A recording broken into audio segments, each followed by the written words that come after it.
जी नाजरीन, आप देख रहे हैं फास्ट 96 न्यूज़ और अब तक की खबर शामिल करते हैं ब्यूरो चीफ लाहौर मियां रिजवान से। जी नाज़रीन, लाहौर पंजाब पुलिस के करप्ट ऑफिसर्स और अहलकारों का स्पेशल कोर्ट मार्शल करने का फैसला कर लिया गया है।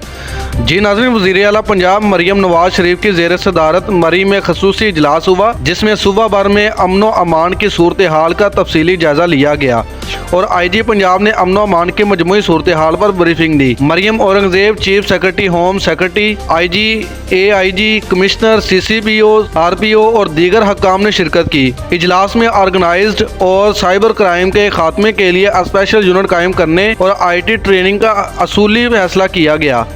जी नाज़रीन, पुलिस में करप्शन और गैर पेशा वराना रवैये की निशानदही के लिए स्पेशल ऑडिट सिस्टम नाफज करने और करप्ट व मुजरमों से साजबाज करने वाले पुलिस ऑफिसर और अहलकारों का स्पेशल कोर्ट मार्शल करने की भी मंजूरी कर दी गई है।